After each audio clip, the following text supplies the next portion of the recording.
ನಮಸ್ಕಾರ ವೀಕ್ಷಕರೇ, ಜಲಕ್ಷಾಮ ವಿಶೇಷ ಕಾರ್ಯಕ್ರಮಕ್ಕೆ ಸ್ವಾಗತ. ನಾನು ಆದಿತ್ಯ. ಕರಾವಳಿಯ ಮಡಿಲಲ್ಲಿ ಇರುವಂತಹ ಉಡುಪಿ ಜಿಲ್ಲೆಯಲ್ಲೂ ಕೂಡ ಈ ಬಾರಿ ನೀರಿನ ಅಭಾವ ಅನ್ನುವಂಥದ್ದು ಎದ್ದು ಕಾಣಿಸ್ತಾ ಇದೆ. ಎಲ್ಲೋ ಒಂದು ಕಡೆ ಮಲೆನಾಡಿನ ತಪ್ಪಲಿನ ಪ್ರದೇಶವಾಗಿದ್ದರೂ ಕೂಡ ಈ ಬಾರಿ ಉಡುಪಿಯ ಒಂದು ಜನತೆ ಏನಿದ್ದಾರೆ ಇವರಿಗೆ ಸೀಮಿತವಾಗಿ ಈ ಬಾರಿ ನೀರಿನ ಅಭಾವ ಅನ್ನುವಂಥದ್ದು ಈ ಹಿಂದೆ ಇದ್ದಂಥ ವರ್ಷಗಳಿಗಿಂತ ಕೂಡ ಹೆಚ್ಚಾಗಿ ಕಾಣಿಸ್ತಾ ಇದೆ. ಎಲ್ಲೋ ಒಂದು ಕಡೆ ಇದು ಬೇಜವಾಬ್ದಾರಿತನದಿಂದ ಈ ರೀತಿಯ ಒಂದು ಪರಿಸ್ಥಿತಿ ನಿರ್ಮಾಣವಾಗಿದೆಯಾ ಅನ್ನುವಂಥ ಪ್ರಶ್ನೆಗೂ ಕೂಡ ಎಡೆ ಮಾಡಿಕೊಟ್ಟಿದೆ. ಕಳೆದ ಬಾರಿ ಸಂಬಂಧಪಟ್ಟ ಹಾಗೆ ಇಷ್ಟರ ಮಟ್ಟಿನ ಒಂದು ನೀರಿನ ಅಭಾವ ಅನ್ನುವಂಥದ್ದು ಇರಲಿಲ್ಲ. ನೀರು ಪೂರೈಕೆಯನ್ನಾದರೂ ಮಾಡ್ತಾ ಇದ್ರು. ಈ ಬಾರಿ ಸರಿಯಾದ ರೀತಿಯಲ್ಲಿ ಸರಿಯಾದ ಸಮಯದಲ್ಲಿ ನೀರು ಪೂರೈಕೆ ಆಗ್ತಾ ಇಲ್ಲ. ಇನ್ನೊಂದು ಕಡೆ ಮರಳುಗಾರಿಕೆ ಮಾಡದೇ ಇರುವುದು ಇದಕ್ಕೆ ಕಾರಣವಾ ಅನ್ನುವಂಥ ಒಂದು ಪ್ರಶ್ನೆ ಕೂಡ ಕೇಳಿ ಬರ್ತಾ ಇದೆ. ಸೊ ಅಸಮರ್ಪಕವಾದ ಮರಳುಗಾರಿಕೆ ಈ ರೀತಿಯಾಗಿ ನೀರಿನ ಅಭಾವ ಸೃಷ್ಟಿಯಾಗಿದೆಯಾ, ಅಥವಾ ನೀರನ್ನ ಉಳಿಸಿಕೊಳ್ಳಲು ಏನು ನಗರಾಡಳಿತ ಅನ್ನುವಂಥದ್ದು ಏನಿದೆ ಇದು ವೈಫಲ್ಯವನ್ನ ಹೊಂದಿದ್ಯಾ? ಈ ರೀತಿಯ ಪ್ರಶ್ನೆಗಳು ಸಾರ್ವಜನಿಕ ವಲಯದಲ್ಲಿ ಕೇಳಿ ಬರ್ತಾ ಇದೆ. ಈ ವರ್ಷ ಈ ರೀತಿಯಾದರೆ ಇನ್ನು ಮುಂಬರುವ ದಿನಗಳಲ್ಲಿ ಯಾವ ರೀತಿಯಾಗಿ ನೀರಿನ ಸಮಸ್ಯೆಯನ್ನ ಬಗೆಹರಿಸಬಹುದು, ಇದಕ್ಕೆ ಸೂಕ್ತ ಕ್ರಮಗಳನ್ನ ಯಾವ ರೀತಿ ಹೊಂದಬಹುದು? ಎಲ್ಲೋ ಒಂದು ಕಡೆ ಜನವಸತಿ ಕೇಂದ್ರವಾಗಿ ಜನರು ದಟ್ಟಣೆ ಇರುವಂತಹ ಒಂದು ಪರಿಸ್ಥಿತಿ ಕೂಡ ಉಡುಪಿ ಭಾಗದಲ್ಲಿ ನಿರ್ಮಾಣವಾಗಿದೆ. ಸೊ ಈ ಎಲ್ಲ ಅಸಮತೋಲನವನ್ನ ಸರಿಯಾದ ರೀತಿಯಲ್ಲಿ ಬ್ಯಾಲೆನ್ಸ್ ಮಾಡೋದ್ರಲ್ಲಿ ಸಂಬಂಧಪಟ್ಟವರು ವೈಫಲ್ಯವನ್ನ ಹೊಂದಿದ್ರ? ಈ ರೀತಿಯ ಪ್ರಶ್ನೆಗಳು ಈಗಾಗಲೇ ಸಾರ್ವಜನಿಕ ವಲಯದಲ್ಲೂ ಕೂಡ ಕೇಳಿ ಬರ್ತಾ ಇದೆ. ಇದರ ಕುರಿತಾಗಿ ನಮ್ಮ ಇವತ್ತಿನ ಚರ್ಚೆ ಸಾಗುತ್ತೆ. ನಮ್ಮೊಂದಿಗೆ ವಿಶೇಷ ಅತಿಥಿಯಾಗಿ ಆಗಮಿಸಿದ್ದಾರೆ ನಿತ್ಯಾನಂದ ಒಳಕಾಡು. ಇವರು ಸಾಮಾಜಿಕ ಕಾರ್ಯಕರ್ತರು, ಸಮಾಜ ಸೇವಕರು ಹಾಗೂ ಮಾಜಿ ನಗರ ಸಭೆಯ ಸದಸ್ಯರು. ಇವರನ್ನ ಈ ಒಂದು ಕಾರ್ಯಕ್ರಮಕ್ಕೆ ಆತ್ಮೀಯವಾಗಿ ಸ್ವಾಗತ. ನಮಸ್ತೆ ಸರ್. ಎಲ್ಲೋ ಒಂದು ಕಡೆ ನೀರಿನ ಅಭಾವ ಅನ್ನುವಂಥದ್ದು ಈಗಾಗಲೇ ಹೇಳಿದ ಹಾಗೆ ಉಂಟಾಗಿದೆ. ಏನು ನಗರ ಪ್ರದೇಶದ ಜನರ ಒಂದು ದಟ್ಟಣೆ ಅಥವಾ ಜನಸಂಖ್ಯೆ ಜಾಸ್ತಿಯಾಗಿ ಈ ರೀತಿಯ ಪರಿಸ್ಥಿತಿ ನಿರ್ಮಾಣವಾಗಿದೆಯಾ ಅನ್ನುವಂಥ ಪ್ರಶ್ನೆ ಕೂಡ ನಮ್ಮ ಹತ್ರ ಕಾಡ್ತಾ ಇದೆ. ಇದರ ಕುರಿತಾಗಿ ಏನು ಹೇಳ್ತೀರಾ? ಈಗ ನಮ್ಮ ಉಡುಪಿ ಜಿಲ್ಲೆ ಮತ್ತು ಉಡುಪಿ ತಾಲೂಕಿನಲ್ಲಿ ನೀರಿನ ತೊಂದರೆ ಬಹಳಷ್ಟು ಅಂತ ಹೇಳಿದರೆ ಈ ಹಿಂದೆ ಬರದಂಥ ಒಂದು ಸಮಸ್ಯೆ ಈಗ ಕಾಡ್ತಿದೆ. ಯಾವ ರೋಡಿಗೆ ಹೋದರೂ, ಯಾವ ಗಲ್ಲಿಗೆ ಹೋದರೂ, ಯಾವ ವಾರ್ಡಿಗೆ ಹೋದರೂ ನೀರಿಲ್ಲ.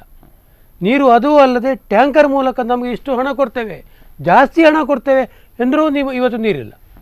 ಅಂದರೆ ಕೆಲವರು ಟ್ಯಾಂಕರು 10-15 ಟ್ಯಾಂಕರ್ ಇದ್ದವರು ಕೂಡ 1-2 ಟ್ಯಾಂಕರನ್ನು ಅವರು ಬಿಡ್ತಿದ್ದಾರೆ, ಬಾಕಿಯವರೆಲ್ಲ ಒಳಗಿಟ್ಟಿದ್ದಾರೆ. ಅಂದರೆ ನೀರಿಲ್ಲ.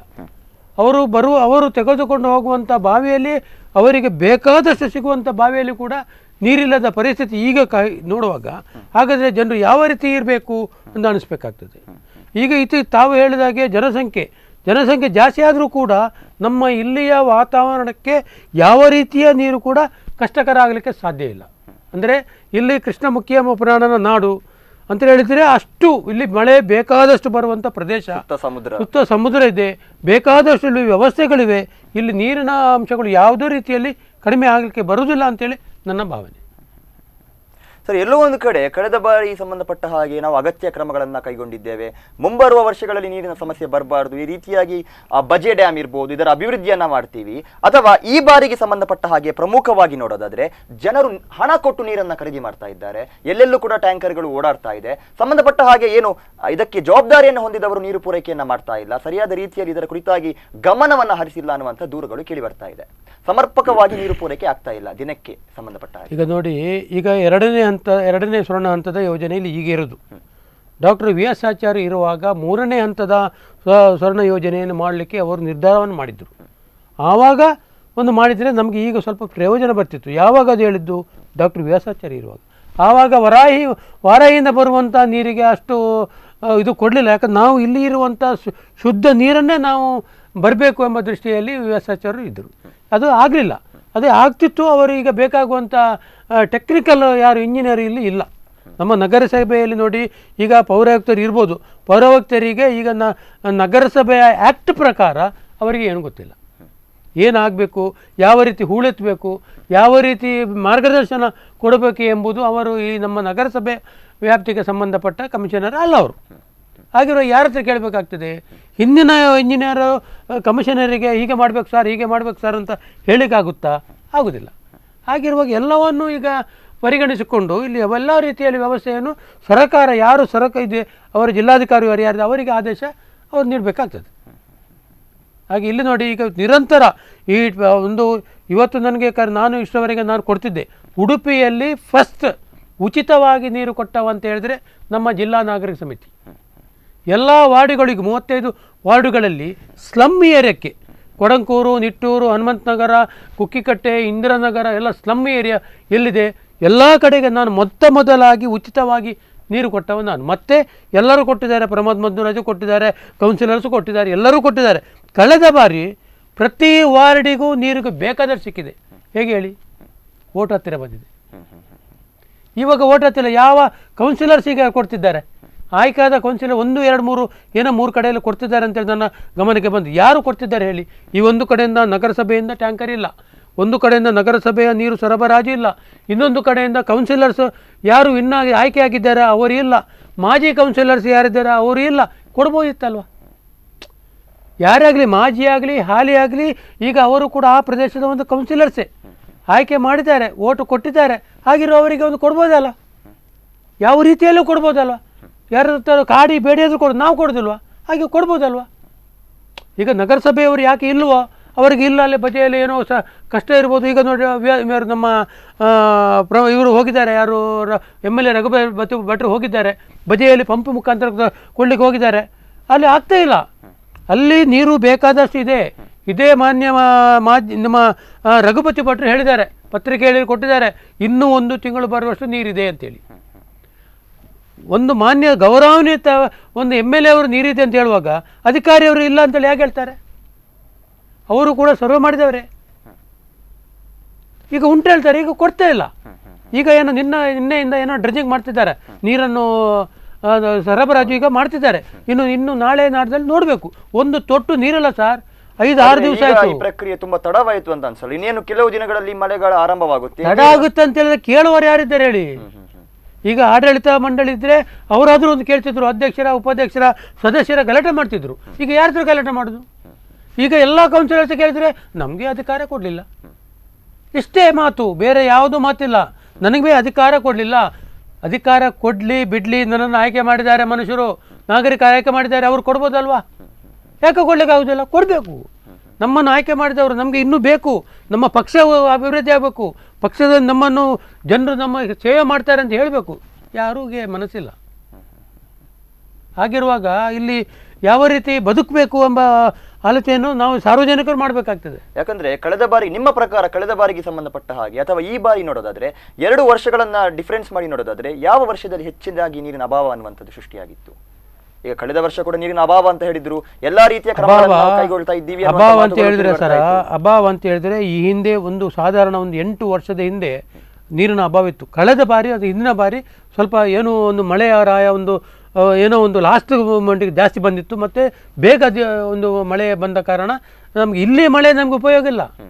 ಇಲ್ಲಿಯೇ ಮಳೆ ನಮಗೆ ಆರಾಮವಾಗಿರಲಿಕ್ಕೆ ಮಾತ್ರ, ಒಂದು ಸೆಕೆ ಇಲ್ಲ, ಗಾಳಿ ತಂಪು ಗಾಳಿ, ಇಲ್ಲಿಯ ನೀರು ನಮಗೆ ಅಗತ್ಯವೇ ಇಲ್ಲ. ನಮಗೆ ಬೇಕಾದದ್ದು ಈ ಕಾರ್ಕಳ ಹೆಬ್ರಿ ಆ ಕಡೆಯಿಂದ ಬರುವಂಥ ಮಳೆ ನಮಗೆ ಬೇಕಾಗುವಂಥ.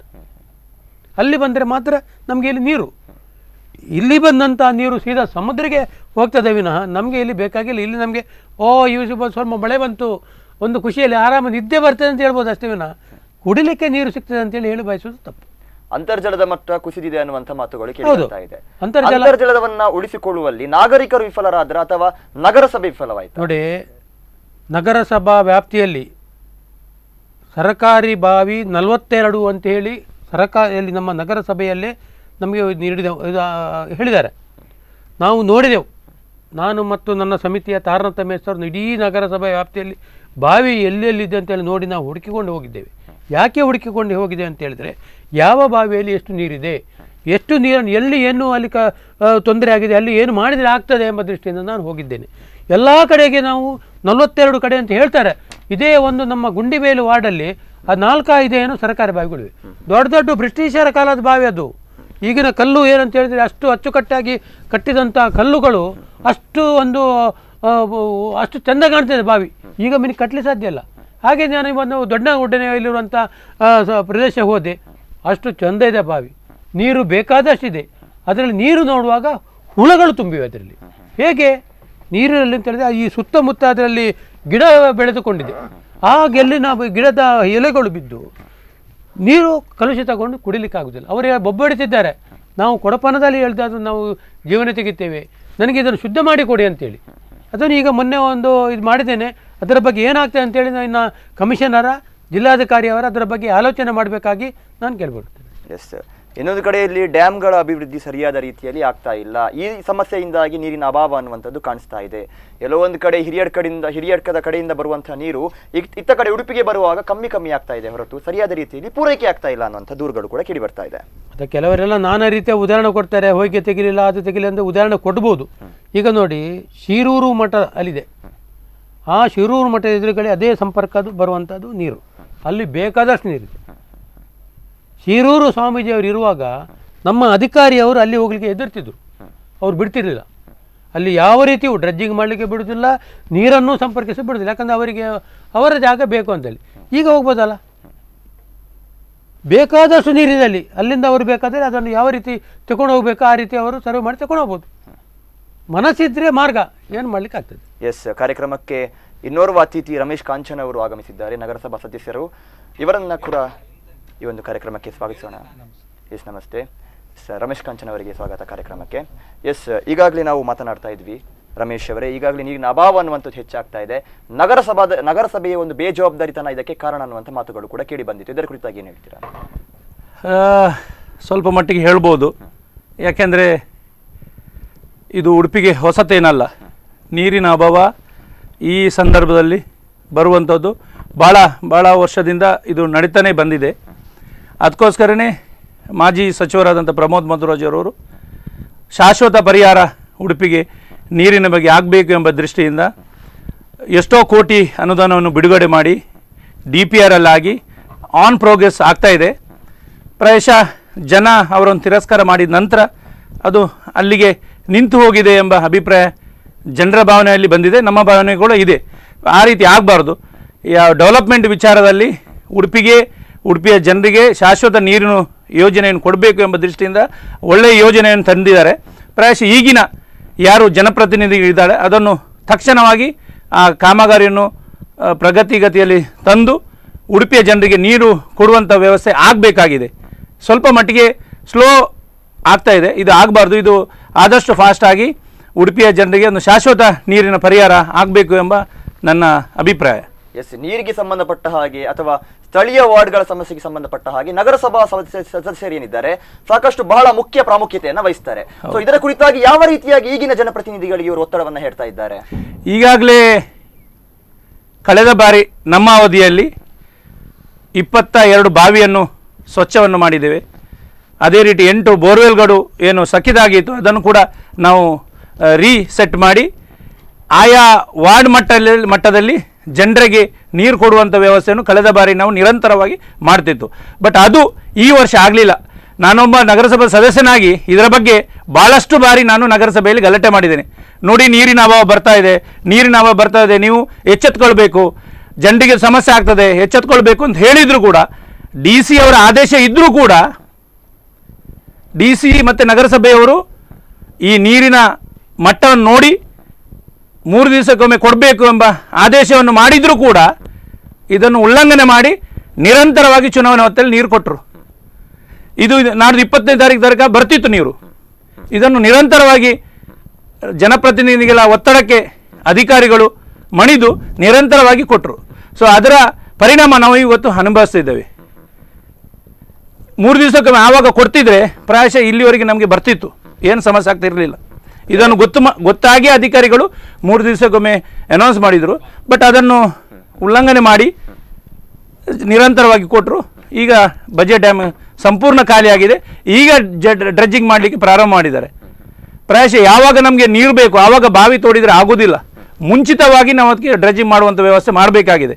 ಸೊ ಇದರಿಂದಾಗಿ ನಮ್ಮ ಉಡುಪಿಗೆ ಜನರಿಗೆ ನೀರು ಕೊಡುವಂಥ ವ್ಯವಸ್ಥೆ ಭಾಳ ಕಡಿಮೆ ಆಗಿದೆ. ಬಟ್ ಇದರಿಂದಾಗಿ ತಪ್ಪು ಕೂಡ ಆಗಿದೆ. ಎಸ್, ಒಂದು ಕರೆ ಇದೆ, ಕರೆಯನ್ನು ಸ್ವೀಕರಿಸೋಣ. ನಮಸ್ತೆ. ನಮಸ್ತೆ ಸರ್. ಸರ್, ನಿಮ್ಮ ಹೆಸರು ಎಲ್ಲಿಂದ ಕರೆ ಮಾಡ್ತಾ ಇದ್ದೀರಾ? ಉಡುಪಿಯಿಂದ. ಎಸ್, ಈಗಾಗಲೇ ನೀರಿನ ಅಭಾವದ ಕುರಿತಾಗಿ ನಾವು ಮಾತನಾಡ್ತಾ ಇದ್ವಿ.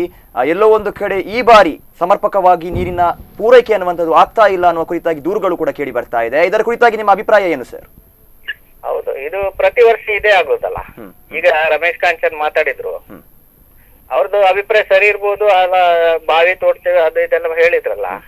ಆದ್ರೆ ಯಾಕೆ ಆಗ್ತಾ ಇಲ್ಲ? ಯಾಕೆ ಬಿಜೆಪಿ ಆಗ್ಲಿ ಕಾಂಗ್ರೆಸ್ ಆಗ್ಲಿ ಜನರ ಕಣ್ಣೀರನ್ನು ಯಾಕೆ ಒರೆಸ್ತಾ ಇಲ್ಲ ಇವರು? ಹೇಳಿ ಅವರು. ಈಗ ಏನು ಒಂದು ಜನರನ್ನು ಬದುಕಲಿಕ್ಕೆ ಬಿಡ್ತಾ ಇಲ್ಲ ಸರ್ ಇವರು.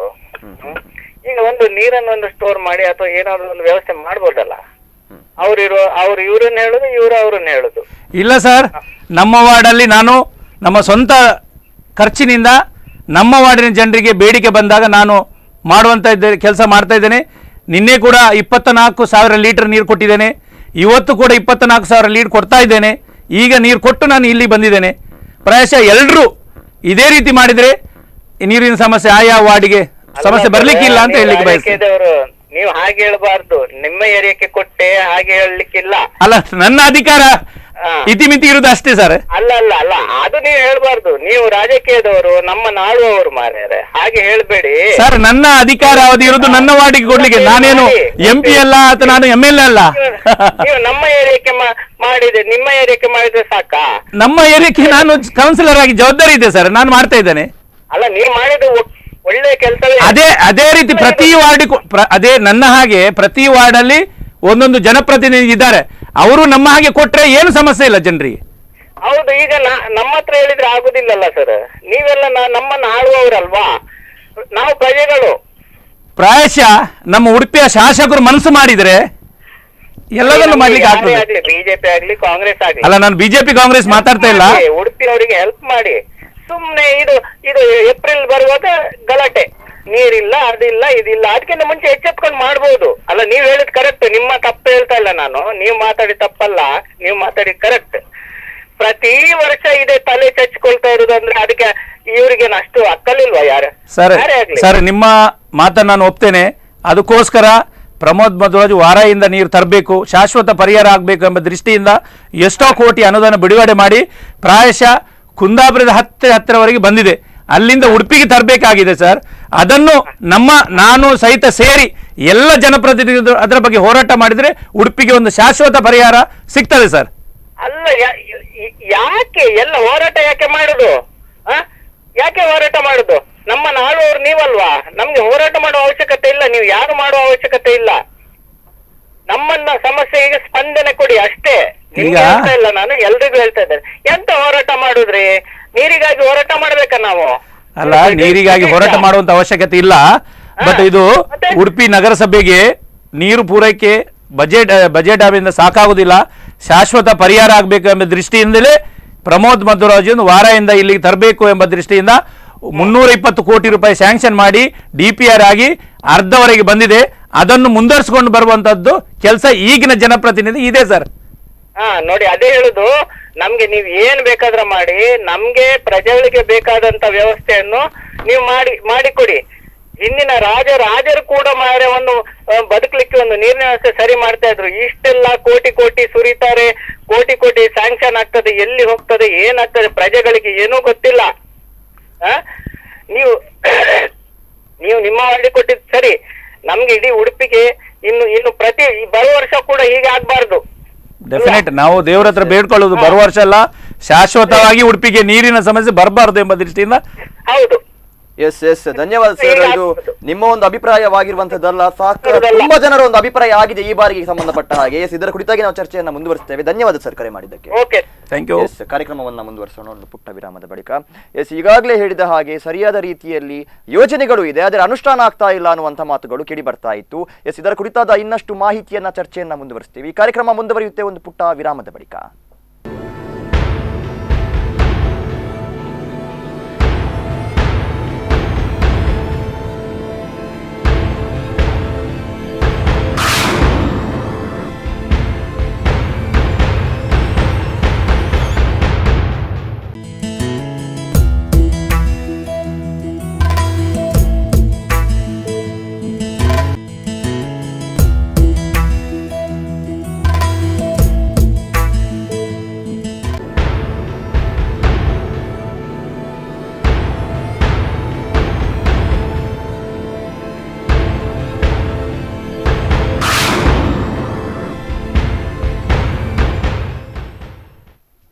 ವಿರಾಮದ ಬಳಿಕ ಮತ್ತೆ ಜಲಕ್ಷಾಮ ವಿಶೇಷ ಕಾರ್ಯಕ್ರಮಕ್ಕೆ ಸ್ವಾಗತ.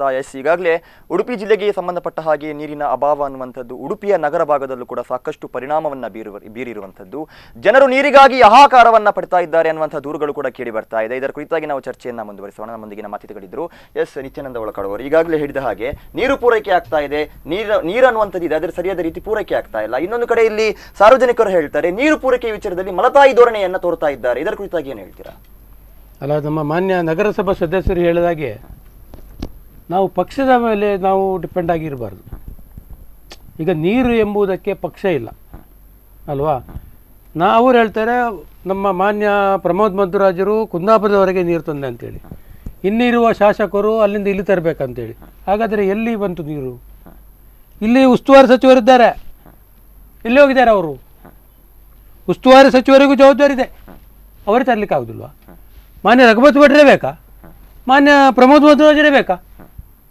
ಉಸ್ತುವಾರಿ ಸಚಿವರಿದೆ, ಅವರ ಜಂಟಿ ಅದು ವಿಧಾನಸಭೆ ಇದೆ, ತರಲಿಕ್ಕಾಗೋದಿಲ್ವಾ? ಯಾಕೆ ಬೇಕು? ಇವರು ಹೇಳೋದು, ಇವರು ಹೇಳೋದು. ಇಲ್ಲಿ ನೀರಿಲ್ಲ. ಅವ್ರು ಹೇಳಿದಾಗೆ ಅವ್ರು ಹೇಳಿದಾಗೆ ಅದು ಸತ್ಯ ಹೇಳಿದ ಮಾತು ಅವರು. ಯಾಕಂದರೆ ಇವರು ಇನ್ನೊಬ್ಬರನ್ನು ದೂರದು, ಅವರು ಇನ್ನೊಬ್ಬರು ದೂರದು, ಬಾಕಿ ಮಧ್ಯದಲ್ಲಿ ಸಾಯುವವರು ಯಾರು? ನಾವು. ನೀರೇ ಇಲ್ಲ, ನೀರು ಬೇಕಾದಷ್ಟು ನೀರುಂಟು, ತರಲಿ ಅವರು. ಈಗ ಮೊನ್ನೆ ಇವರು ತಮ್ಮ ಬೇಜಾರು ಮಾಡಬೇಡಿ, ಲಾಸ್ಟ್ ಟೈಮ್ ಹೇಳಿದ್ರಿ ನೀವು 12 ಬಾವಿಗಳನ್ನು ನಾನು ಪಂಪು ಹಾಕಿ ಬಿಟ್ಟಿದ್ದೇನೆ. ನಾನು ಇಡೀ ಉಡುಪಿ ನಗರಸಭೆ ವ್ಯಾಪ್ತಿಯಲ್ಲಿ ನೋಡಿದೆ, ಪಂಪು ಯಾವ ಬಾವಿಯಲ್ಲಿ ಕಾಣಿಲ್ಲ. ಬಾವಿಯ ನೀರಿನ ಒಳಗೆ ಹೋಗಿದ್ದ, ಒಳಗೆ ತೆಗೆದಿದ್ದಾರಾ ಈಗ ಗೊತ್ತಿಲ್ಲ. ಈಗ ನೀವು ನಾಳೆ ನಮ್ಮ ಜೊತೆಗೆ ಬನ್ನಿ ನಗರಸಭೆಗೆ. ನೀವು ಕಳೆದ ಬಾರಿ ನಿಮಗೆ ಯಾವ ಯಾವ ಬಾವಿಯಲ್ಲಿ ಯಾವ ಯಾವ ಪಂಪ್ ಹಾಕಿದ್ದೇವೆ, ಎಷ್ಟೆಷ್ಟು ನೀರು ಕೊಟ್ಟಿದೆ ಎಲ್ಲ ಮಾಹಿತಿಯನ್ನು ನಿಮ್ಗೆ ಕೊಡ್ತೇವೆ. ಈಗ ಉದಾಹರಣೆಗೆ ನಾನು ಅದೇ ಹೇಳಿದೆ, ಉದಾಹರಣೆಗೆ ಎಲ್ಲೂ ಕೂಡ ಸರ್ ನೀರಿದೆ ಅನ್ನುವಂತ ಮಾತೇ ಕೇಳಿ ಬರ್ತಾ ಇಲ್ಲ. ನೀರೇ ಇಜ್ಜಿ ಮಾರೆ ಅನ್ನುವಂತ ಮಾತು ನೀರಿದೆ. ನಾನು ನಾಳೆ ತೋರಿಸ್ತೇನೆ ನಿಮ್ಗೆ. ಉದಾಹರಣೆ ನಿಮ್ಗೆ ನಾನು ಇಲ್ಲೇ ಬೀಡಿನ ಗುಡ್ಡೆ ಬಾವಿಯನ್ನು ಹೋದ ವರ್ಷ ನಾನೇ ನಿಂತು ರಿಪೇರಿ ಮಾಡಿಸಿದ್ದೇನೆ. ಈ ಸರಿ ನೀರಿದೆ, ಹಾಲಾಗಿದೆ, ಯಾರು ರಿಪೇರಿ ಮಾಡು? ಇಲ್ಲೇ ಚಿಟ್ಪಾಡಿ ಅನ್ನುವಂಥದ್ದು ಸ್ಥಾಪಿತವಾಗಿಲ್ಲ. ಈಗ ನಗರಸಭೆಯ ಜವಾಬ್ದಾರಿ. ಈಗ ಇಲ್ಲೇ ಚಿಟ್ಪಾಡಿಯಲ್ಲಿ ಒಂದು ಬಾವಿ ಕಳೆದ ಬಾರಿ ನಾವು ರಿಪೇರಿ ಮಾಡಿದ್ದೇವೆ, ಈ ಬಾರಿ ರಿಪೇರಿ ಆಗ್ತಾ ಇಲ್ಲ. ಈಗ ಸ್ವೀಕರಿಸೋಣ. ನಮಸ್ತೆ. ನಮಸ್ತೆ. ಹಲೋ, ನಮಸ್ತೆ ಮೇಡಮ್, ನಿಮ್ಮ ಹೆಸರು ಎಲ್ಲಿಂದ ಕರೆ ಮಾಡ್ತಾ ಇದ್ದೀರಾ? ಉಡುಪಿಯಿಂದ ಸರ್. ನೀರಿನ ಅಭಾವದ ಕುರಿತಾಗಿ ಮಾತನಾಡ್ತಾ ಇದ್ದೇವೆ ಮೇಡಮ್. ಇದರ ಕುರಿತಾಗಿ ನಿಮ್ಮ ಅಭಿಪ್ರಾಯ ಏನು? ಅಲ್ಲ, ನಮ್ಮ ಅಭಿಪ್ರಾಯ ಅಲ್ಲ. ಈಗ ವರ್ಷ ಕಾಯಿಲೆ ಬರ್ತದೆ ಅಂತ ಗೊತ್ತಿರ್ತದಲ್ಲ, ನೀರಿನ ವಿಷಯ, ನೀರಿನ ಕಾಯಿಲೆ ಹೇಳಿದ್ರೆ ನೀರು ಇಲ್ಲ ಅಂತ ಅಲ್ವಾ? ಹೌದು ಮೇಡಮ್, ಹೌದು ಹೌದು. ಅದಕ್ಕೆ ಅಡ್ವಾನ್ಸ್ ಆಗಿ ವರ್ಷ ಒಂದೊಂದೇ ರೀಸನ್ ಕೊಡುದು. ಅವರು ಬರ್ಬೇಕು, ಇವರು ಬರ್ಬೇಕು, ಅವ್ರು ಮಾಡ್ಬೇಕು, ಇವರು ಮಾಡ್ಬೇಕು. ಅದ್ ಯಾಕೆ ರೀಸನ್ ಕೊಡುದು? ಅದನ್ನೊಂದು ಸರಿಕಟ್ಟು ಮಾಡ್ಲಿಕ್ಕೆ ಆಗುದಿಲ್ಲ. ವ್ಯವಸ್ಥೆ ಮನಸ್ಸು ಬೇಕು ಮೇನ್ ಅಲ್ವಾ? ಹೌದು ಹೌದು ಹೌದು. ಪ್ರತಿ ವರ್ಷ ನಮ್ಗೆ ಸೀಕ್ ಬರ್ತದೆ ಅಂತ ಗೊತ್ತಿರ್ತದೆ. ಆ ಸೀಕಿಗೆ ಮದ್ದು ಮಾಡ್ಬೇಕಲ್ಲ ಅಡ್ವಾನ್ಸ್ ಆಗಿ ಅಲ್ವಾ? ಹೌದು ಹೌದು. ಅಡ್ವಾನ್ಸ್ ಆಗಿ ಮದ್ದು ಮಾಡ್ಬೇಕು, ಬರ್ತದೆ ಕಾಯಿಲೆ ಅಂತ ಗೊತ್ತಿರ್ತದಲ್ಲ. ಎಲ್ಲೋ ಒಂದು ಕಡೆ ಯೋಜನೆ ಇದೆ, ಆದ್ರೆ ಅನುಷ್ಠಾನ ಮಾಡ್ತಾ ಇಲ್ಲ ಅನ್ನುವಂತ ಮಾತನ್ನ ಯೋಜನೆ ಅವರ ಇವರ ನೆವನ ಬೇಡ ನಮ್ಗೆ ರಾಜಕೀಯ ನೆವನ ಬೇಡ. ಅಷ್ಟು ಸ್ಯಾಂಕ್ಷನ್ ಆದ, ಇಷ್ಟು 350 ಕೋಟಿ ಸ್ಯಾಂಕ್ಷನ್ ಇಟ್ಕೊಂಡು ಎಂತ ಇವತ್ತಿದ್ದ ಮನುಷ್ಯ ನಾಳೆ ಇಲ್ಲ, ಹೌದಾ? ಸ್ಯಾಂಕ್ಷನ್ ಇಟ್ಕೊಂಡು ಅದ್ರ ಹಿಂದೆ ಹೋಗ್ತದೆ ಅದು ಸ್ಯಾಂಕ್ಷನ್. ಈಗ ಒಬ್ಬರಿಗೆ ಸ್ಯಾಂಕ್ಷನ್ ಆದ್ರೆ ಒಬ್ಬರ ಹೆಸರು ಮಾತ್ರ ಬರ್ತದೆ ಅಲ್ಲಿ. ಇಷ್ಟು ಕೋಟಿ ಮಧ್ವರಾಜರು ತಂದ್ರು, ಅವರು ತಂದ್ರು, ಇವ್ರು ತಂದ್ರು ಅಂತೇಳಿ. ಕೆಲಸ ಮಾಡಿದ್ಮೇಲೆ ಅಲ್ಲ ಕೆಲಸ ಆಗುದು ಸ್ಯಾಂಕ್ಷನ್ ಅಂತ. ಹೌದು ಹೌದು ಮೇಡಮ್, ಹೌದು ಹೌದು. ಮತ್ತೆ ಕೆಲಸ ಮಾಡೋದು ಅಷ್ಟು ಸ್ಯಾಂಕ್ಷನ್ ಆಗಿದೆ, ಇಷ್ಟು ಸ್ಯಾಂಕ್ಷನ್ ಇಟ್ಕೊಂಡು ಎಂತ ಮಾಡುದು?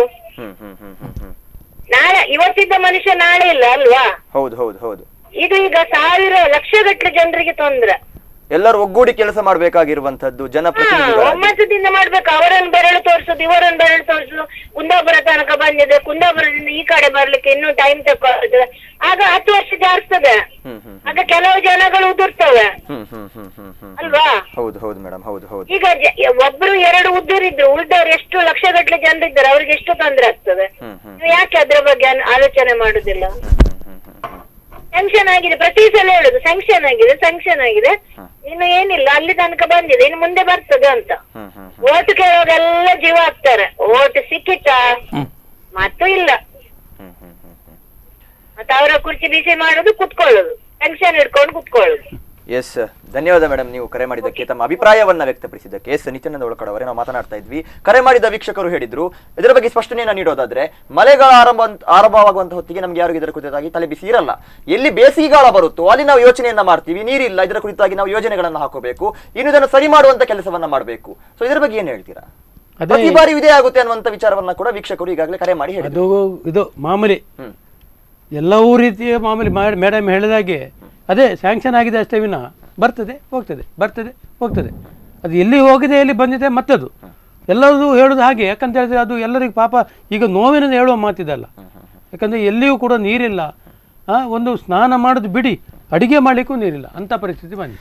ನೋಡಿ, ಮೇಡಮ್ಗೆ ಸ್ವಲ್ಪ ಅನುಭವದ ಕೊರತೆ ಇದೆ. ಸ್ಯಾಂಕ್ಷನ್ ಆಗಿದೆ ಏನಂತ ಅವ್ರಿಗೆ ಗೊತ್ತಿಲ್ಲ ಪ್ರಾಯಶಃ.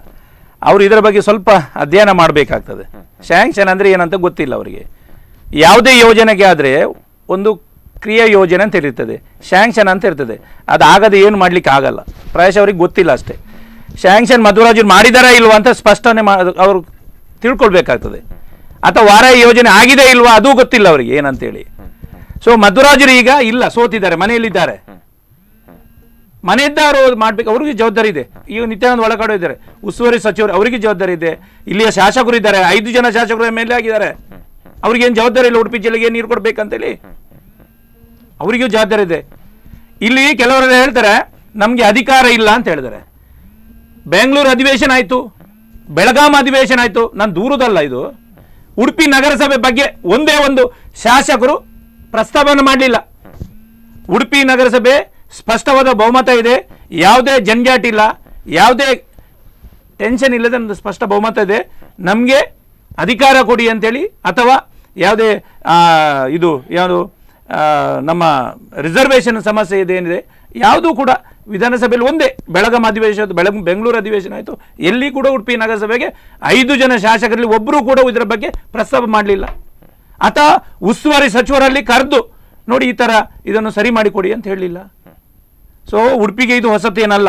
ನೀರಿದ್ದು ಪ್ರತಿ ವರ್ಷ ಸಮಸ್ಯೆ ಇದ್ದೇ ಇದೆ. ಮತ್ತು ಶಾಶ್ವತವಾಗಿ ಯಾರಾಗಲಿ, BJP ಇರಲಿ, ಕಾಂಗ್ರೆಸ್ ಇರಲಿ, JDS ಇರಲಿ, ಯಾರೇ ಶಾಶ್ವತವಾದ ಪರಿಹಾರ ಮಾಡಬೇಕು ಅಂತ ನಾನು ನಿಮ್ಮ ಚಾನಲ್ ಮುಖಾಂತರ ಹೇಳಲಿಕ್ಕೆ ಬಯಸ್ತೇನೆ. ಒಂದು ಕರೆ ಇದೆ, ಕರೆಯನ್ನು ಸ್ವೀಕರಿಸೋಣ. ನಮಸ್ತೆ. ಹಲೋ, ನಮಸ್ತೆ. ನಮಸ್ತೆ, ನಾನು ಉಡುಪಿಯಿಂದ ಜನಾರ್ದನ್ ಭಂಡಾರ್ಕರ್. ಎಸ್ ಸರ್, ಈಗಾಗಲೇ ನಾವು ನೀರಿನ ಕುರಿತಾಗಿ ಮಾತಾಡ್ತಾ ಇದ್ವಿ. ನೀರಿನ ಅಭಾವ ಅನ್ನುವಂಥದ್ದು ಎದ್ದು ಕಾಣಿಸ್ತಾ ಇದೆ ಎನ್ನುವಂಥ ದೂರುಗಳು ಕೇಳಿ ಬರ್ತಾ ಇದೆ. ಇದರ ಕುರಿತಾಗಿ ನಿಮ್ಮ ಅಭಿಪ್ರಾಯ ಏನು ಸರ್?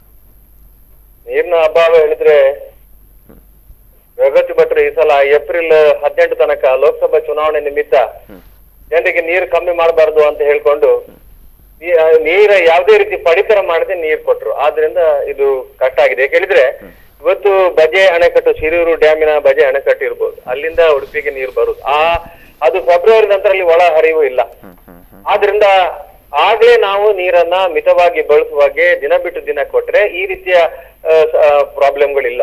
ಕಳೆದ ಬಾರಿ ಕೊಡ್ಲಿಲ್ವಾ? ಕಳೆದ 5 ವರ್ಷಗಳಲ್ಲಿ ಈ ಬಗ್ಗೆ ಜನರಿಗೆ ಇಲ್ಲದಿದ್ರು ಕೂಡ ಕಡೆಗೆ ಟ್ಯಾಂಕರ್ ಅಲ್ಲಿ ಕೊಡ್ಲಿಲ್ವಾ? ಕಳೆದ ಬಾರಿ ಯಾವುದೇ ಟ್ಯಾಂಕರ್ ಅಲ್ಲಿ ಕೊಡ್ಲಿಲ್ಲ. ನಾವು ಮಾರ್ಚ್ ತಿಂಗಳಿಂದಲೇ ದಿನ ಬಿಟ್ಟು ದಿನ ಕೊಟ್ಟದ್ರಿಂದ ಮೇ ಎಂಡಿನ ತನಕ ಕೊಡ್ಲಿಕ್ಕೆ ಆಯ್ತು. ಇವತ್ತು 7-8 ದಿವಸ ಆಯ್ತು, ಆದ್ರೂ ಜನರಿಗೆ ನೀರನ್ನು ಕೊಡ್ಲಿಕ್ಕೆ ವಿಫಲರಾಗಿದ್ದೇವೆ. ಮತ್ತೆ ಇಲ್ಲಿ ಯಾರೋ ಹೇಳಿದ್ರು, ಏನು ಸ್ಯಾಂಕ್ಷನ್ ಬಗ್ಗೆ, ಯೋಜನೆ ಬಗ್ಗೆ ಹೇಳಿದ್ರು. ವಾರಾಹಿ ಯೋಜನೆಯಲ್ಲಿ ಏನು 320 ಕೋಟಿ ರೂಪಾಯಿಯನ್ನ ಇವತ್ತು ಅದು ಕೇಂದ್ರದ ಅಮೃತ್ ಯೋಜನೆ ಇರ್ಬೋದು, ಮತ್ತೆ ನಮ್ಮದು ADPಯ ಸಾಲದ ಇರ್ಬೋದು, ಮತ್ತೆ ರಾಜ್ಯ ಸರ್ಕಾರದ, ಅದೇ ರೀತಿ ನಗರಸಭೆಯ ಪಾಲು ಇದರಲ್ಲಿದೆ. ಇದು 3 ಹಂತದಲ್ಲಿ 3 ಸ್ಟೇಜ್ ಅಲ್ಲಿ ಟೆಂಡರ್ ಆಗಿದೆ. ಈಗಾಗಲೇ ಟೆಂಡರ್ ಆಗಿತ್ತು. ಟೆಂಡರ್ ಆಗಿ ಕೆಲಸ ಶುರುವಾಗ್ಬೇಕು ಹೇಳುವಾಗ ಏನು ಶುದ್ಧೀಕರಣ ಘಟಕವನ್ನ ಬಜೆಯಲ್ಲಿ ಮಾಡೋದಿತ್ತು, ಅದನ್ನ ಭರತ್ಕಲ್ಲಲ್ಲೇ ಮಾಡ್ಬೇಕಂತ ಆಯ್ತು. ಆದ್ರಿಂದ ಅದು ರೀಟೆಂಡರ್ ಆಗ್ಬೇಕಾಗಿದೆ. ಈಗಾಗಲೇ 2ನೇ ಹಂತದ ಏನು ಪೈಪ್ ಲೈನ್ ಹಾಕೋದು ಭರತ್ಕಲ್ನಿಂದ ಏನು ಉಡುಪಿಗೆ, ಅದು ಈಗಾಗಲೇ ಟೆಂಡರ್ ಮುಗ್ದಿದೆ. ಈ ಎಲ್ಲ ಕೆಲಸಗಳು ಅಷ್ಟು ಬೇಗ ಆಗುದಿಲ್ಲ. 320 ಕೋಟಿ ರೂಪಾಯಿ ಹೇಳಿದ್ರೆ ಅದಕ್ಕೆ ಸರ್ವೆ ಆಗ್ಲಿಕ್ಕಿದೆ, 1 ವರ್ಷ ಸರ್ವೆ ಮಾಡ್ಲಿಕ್ಕೆ ಆಗ್ತದೆ ಸರ್. ಆದ್ರೆ ಅಂತಿಮವಾಗಿ ಜನರು ನೋಡುವಂತದ್ದು ನಮ್ಮ ಸಮಸ್ಯೆಗೆ ಪರಿಹಾರ ಯಾವಾಗ? ಪ್ರತಿ ವರ್ಷ ಕೂಡ ಏನಿಲ್ಲದ್ರೂ ಬದುಕಬಹುದು, ನೀರಿಲ್ಲದಿದ್ರೆ ಬದುಕೋಕೆ ಸಾಧ್ಯನಾ? ಎಷ್ಟೋ ಜನ ವಲಸೆ ಬರ್ತಾರೆ ಉಡುಪಿಗೆ, ಎಷ್ಟೋ ಜನ ವಲಸೆ ಕಾರ್ಮಿಕರಿದ್ದಾರೆ. ಇವರ ಗತಿ ಏನು ಹಾಗಾದ್ರೆ? ಆ ಹಣವು ಟೆಂಡರ್ ಆಗಿದೆ ಇವತ್ತು. ಆದ್ರೆ ಭರತ್ಕಲ್ನಲ್ಲಿ ಶುದ್ಧೀಕರಣ ಘಟಕ ಮಾಡೋದ್ರಿಂದ ಆ ಒಂದು ಟೆಂಡರ್ ಅನ್ನ ಪುನಃ ಕರೀಬೇಕಾಗಿದೆ. ಆದ್ರಿಂದ ಡಿಲೇ ಆಗ್ತಾ ಇದೆ. ಈ ಹಣ ಬರಲಿಕ್ಕೆ ಕೂಡ ಏನು ನಾವು ಕಳೆದ ಬಾರಿ ಎಸ್ ಎಂ ಕೃಷ್ಣ ಸರ್ಕಾರ ಇರುವಾಗ ಏನು 128 ಕೋಟಿ ರೂಪಾಯಿ ಕುಡಿಯುವ ನೀರಿಗೆ, ಅದೇ ಡ್ರೈನೇಜ್ಗೆ, ಒಳಚರಂಡಿ ಯೋಜನೆಗೆ ಉಡುಪಿ ನಗರಕ್ಕೆ ಸ್ಯಾಂಕ್ಷನ್ ಆಯ್ತು. ಆ ಹಣವನ್ನ ನಾವು ಅದು ಎಡಿಬಿ ಲೋನ್ ಕಟ್ಟಲಿಲ್ಲ, ಆದ್ರಿಂದ ಈ ಹಣ ಬರ್ತಾ ಇರ್ಲಿಲ್ಲ. ಪ್ರಮೋದ್ ಮಧ್ವರಾಜರವರು ದೆಹಲಿಯಲ್ಲಿ ಕುಳಿತುಕೊಂಡು 3 ದಿವಸಗಳ ಕಾಲ ಅಧಿಕಾರಿಗಳ ಹತ್ರ ಹಠ ಮಾಡಿಕೊಂಡು ಈ ಹಣ ಏನು ಅವರು ಒಂದು ಉದ್ದೇಶ ಇತ್ತು ಶಾಸಕರಾಗಿ ಆಯ್ಕೆ ಆಗುವ ಮೊದಲೇ ಏನ್ ಹೇಳಿದ್ರೆ ಉಡುಪಿಗೆ ನಿರಂತರವಾದ 24 ಗಂಟೆ ನೀರು ಕೊಡ್ಬೇಕು, ಅದೇ ರೀತಿ ವಿದ್ಯುತ್ ಕೊಡ್ಬೇಕಂತ ಅದರ ಒಂದು ಯೋಜನೆಯ ಮುಖಾಂತರ ಅವರು ಮಾಡಿದ್ದಾರೆ. ಇನ್ನು ಕೆಲವೇ ಸಮಯದಲ್ಲಿ ಕೆಲಸ ಕಾರ್ಯಗಳು ಪ್ರಾರಂಭ, ಈಗಾಗಲೇ ನಗರದ ಒಳಗೆ ಓವರ್ ಹೆಡ್ ಟ್ಯಾಂಕ್ ಮಾಡುವ ಕೆಲಸ ಕಾರ್ಯಗಳು ಏನು ಟೆಂಡರ್ ಆಗಿದೆ, ಅದು ಪ್ರಕ್ರಿಯೆಗಳು ಪ್ರಾರಂಭವಾಗಿದೆ ಕೆಲಸ ಕಾರ್ಯಗಳು. ಆದ್ರಿಂದ ಅದು ಆಗ್ತದೆ ಅಂತ ನಾನು ಹೇಳಿಕೆ ಇಚ್ಛೆ ಪಡ್ತಾ ಇದ್ದೇನೆ. ಬಹುಶಃ ಪ್ರಮೋದ್ ಮಧ್ವರಾಜರು ಈಗ ಇದ್ರೆ ಶಾಸಕರಾಗಿದ್ರೆ ಖಂಡಿತ ಅವರು ಟ್ಯಾಂಕರ್ ಮೂಲಕ ಜನರಿಗೆ ನೀರು ಕೊಡ್ತಾ ಇದ್ರು. ಪ್ರಮೋದ್ ಮಧ್ವರಾಜರವರು ಶಾಸಕರಾಗುವ ಮೊದಲೇ ಏಪ್ರಿಲ್ ಮೇ ತಿಂಗಳ ಬೇಸಿಗೆಯಲ್ಲಿ ಯಾರಿಗೆ ನೀರು ಬೇಕು ಅದನ್ನು ಕೊಡ್ತಾರೆ. ಅಷ್ಟೇ ಅಲ್ಲ, ನಾವು ಕಳೆದ 5 ವರ್ಷಗಳಲ್ಲಿ ಈ ಒಂದು ಏಪ್ರಿಲ್ ಮೇ ತಿಂಗಳಲ್ಲಿ ಟಾಸ್ಕ್ ಫೋರ್ಸ್ ಅನ್ನ ನಿರ್ಮಿಸಿ ನಗರಸಭೆಯ ಅಧಿಕಾರಿಗಳನ್ನ ಪ್ರತಿ ಒಂದು ವಾರ್ಡಿಗೆ ಅವರನ್ನ ಜವಾಬ್ದಾರಿ ಹಾಕಿ ನೇಮಿಸಿ, ಉಸ್ತುವಾರಿ ನೇಮಿಸಿ, ಯಾರಿಗೆ ನೀರು ಬೇಕು 24 ಗಂಟೆ ನೀರು ಕೊಡುವ ಯೋಜನೆಯನ್ನು ಮಾಡಿದೆ.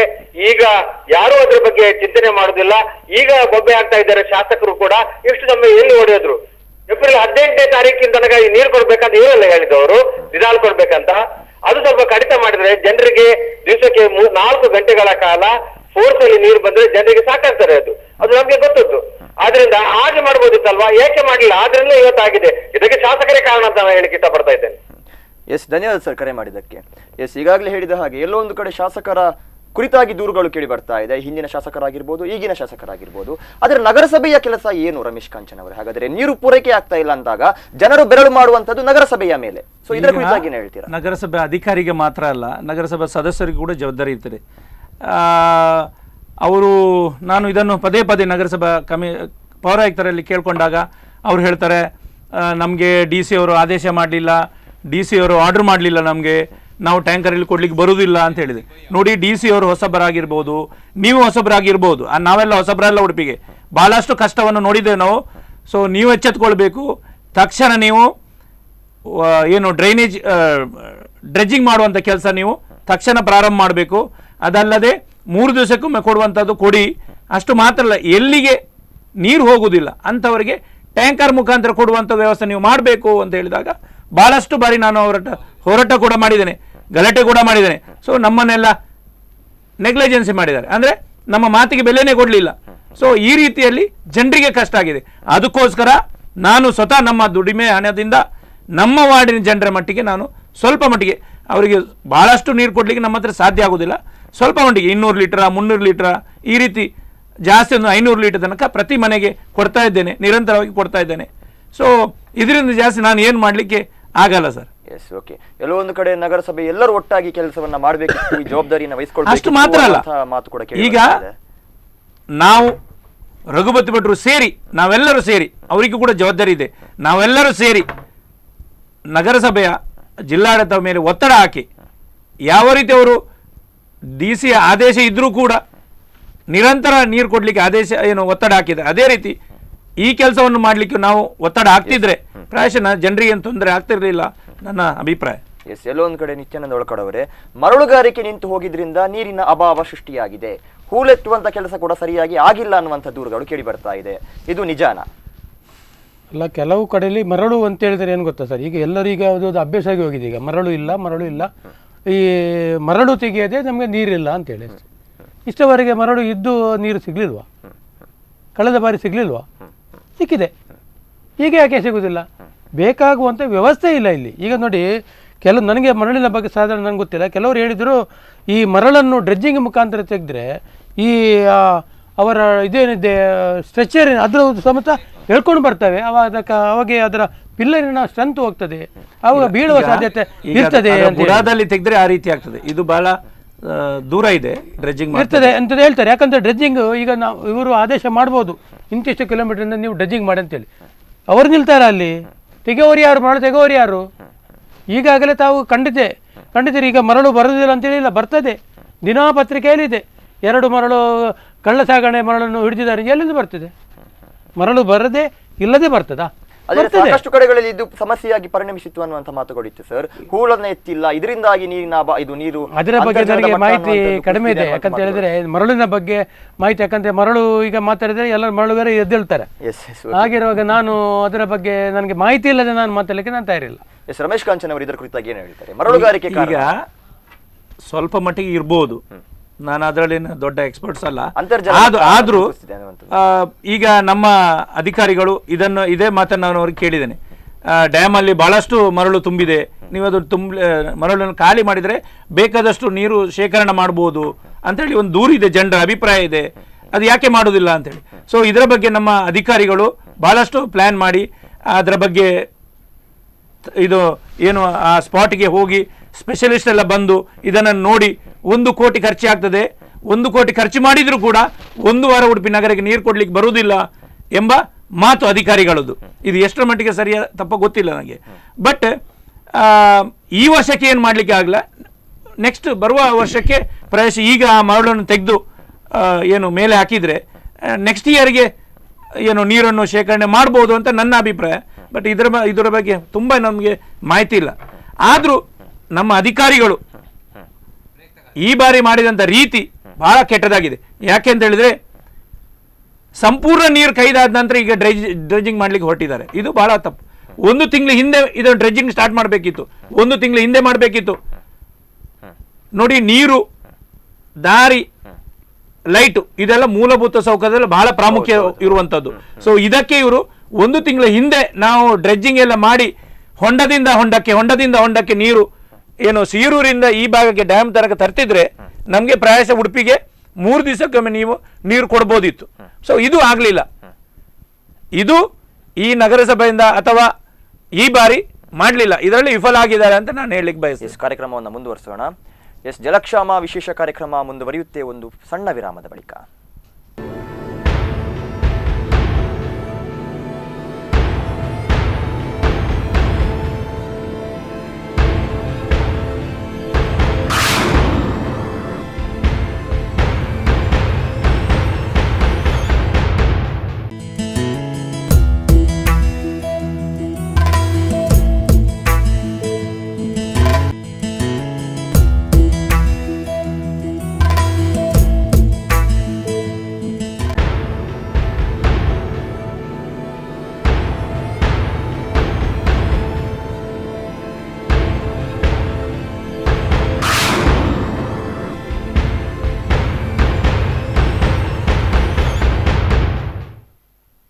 ವಿರಾಮದ ಬಳಿಕ ಮತ್ತೆ ಜಲಕ್ಷಾಮ ವಿಶೇಷ ಕಾರ್ಯಕ್ರಮಕ್ಕೆ ಸ್ವಾಗತ.